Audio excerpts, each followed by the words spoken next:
ne nuk mund të premtojmë atë që se kemi në dorë. Ne nuk kemi premtuar qeveri teknike. Po, që po ama nuk do të shkojmë të drejtëzjedhjeve pa një qeveri teknike. Kjo i bie si premtimet e Ramës, që thotë sot më jepni votat se ju jap pasaportën evropiane. Nuk e kam dorë as Rama, dhe as ne se kishim dorë qeverinë teknike.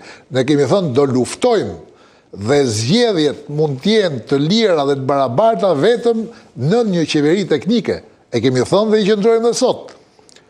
Unë madje e kam përsëritur dhe stërpërsëritur, edhe kur jam pyetur për këtë, që ajo është diçka që ne e kërkojmë, do luftojmë për të, po nëse nuk do arrim, sigurisht kjo s'do të thotë që s'do hyjmë zgjedhje, se kjo ka qenë pyetja. Nëse s'merrni dot qeverinë teknike, do hyni në zgjedhje. Pra, i gjë që se ke në dorë, nuk mund të premtosh. Ne kemi kërkuar, thash, kemi luftuar edhe për kodin.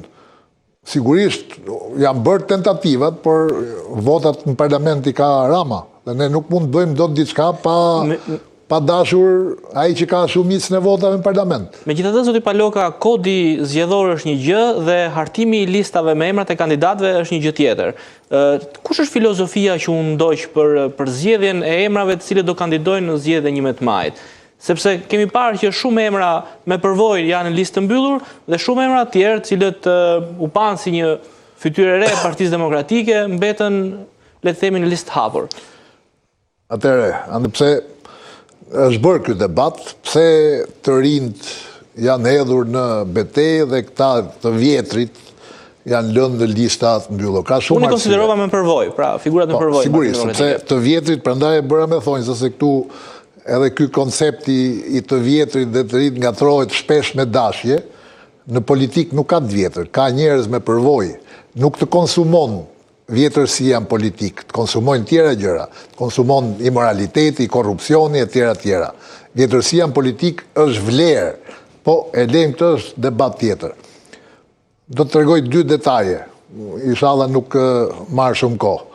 Kur kam kandiduar unë për herë të parë, 2 herë të mia të para të kandidimit. Herën e parë ka qenë sistemi majoritar dhe proporcional. Ishin 100 kandidatura dhe deputet që fitonin majoritar direkt dhe 20 në proporcional nga gjitha partitë. Unë në listën proporcionale të Partisë Demokratike, kjo ishte hera parë në 96-ën, pra ishin 20 në total nga gjitha partitë. Unë isha mos gaboj, 56 në listën e Partisë Demokratike. Teorikisht i binte që fitonte 100% Partia Demokratike dhe pastaj tiknin një 15-16 deputet para, tiknin fare, larg qoftë nga forma si do iknin, që të bëhesha unë deputet. Megjithatë isha i lumtur. Realisht isha shumë i gëzuar dhe unë ndjeva krejt i nderuar që emri im ishte në atë listë, dhe dikë kisha para në listë. 2 miqtë mi të asaj kohë dhe që i respektoj shumë, por që me politikën nuk ishin e lidhje, Aleksandr Gjogon dhe Dashnor Dikon, ishin direkt si për meje. Dhe po them, unë ndjeva vërtet i nderuar që i kisha emri në atë listë. Era dytë ka qenë majoritar në Allias përballë ministrit mbrojtjes asaj kohe, ndjes past se nuk është gjallë sot, Luana Ajdaraga. Ka qenë një situatë, se ju jeni ri se di e mbani mend, ku terrori mbizotronte kudo, me banda dhe me policie dhe me shike të gjitha. Dola aty ishin nga zonat më të vështira të Tiranës, ku Partia Demokratike nuk fitonte. Pra u përballa aty me të gjitha dhe fitova. Pse e thashtë? Askush nga ne që jemi sot aty ku jemi, nuk ka marrë asgjë fal.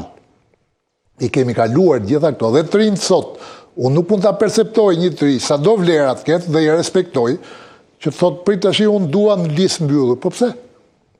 Po ku do provohesh ti, nëse ty ta siguro kemi ne vendin ku je provuar që i ke këto vlera elektorale, që unë tash të fus në listë mbyllur.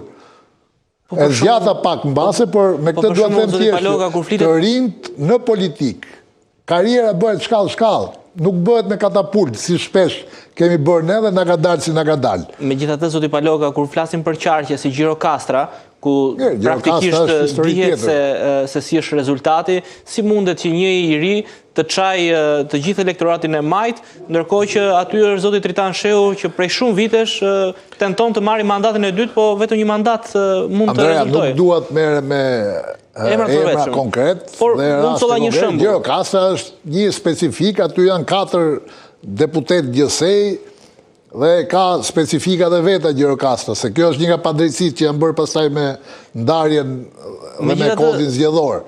Por unë fola kryesisht për Tiranën. Kur fola tash pata parasysh Tiranën. Megjithatë, zoti Paloga, ju bët një kronologji të Partisë Demokratike, por viti 2005 ka qenë pika që merret si shembull për atë që ofroi Partia Demokratike. Pra ofroi një gjë të re, ofroi, le të themi, një fytyrë të re të ndërtuar mes përvojës dhe të rinjve. Ndërkohë, kjo fushat, çfarë ka një gjë të re që sjell Partia Demokratike? Jo, ne kësaj kemi qëndruar gjithmonë, ndryshe nga çfarë ndodh tek ish Partia Socialiste, ne kemi qenë në këtë pikë të paktën kemi qenë konsekuent. Ne kemi ruajtur boshtin e Partisë Demokratike dhe gjithmonë kemi bërë inovimin e partisë. Edhe këtë herë,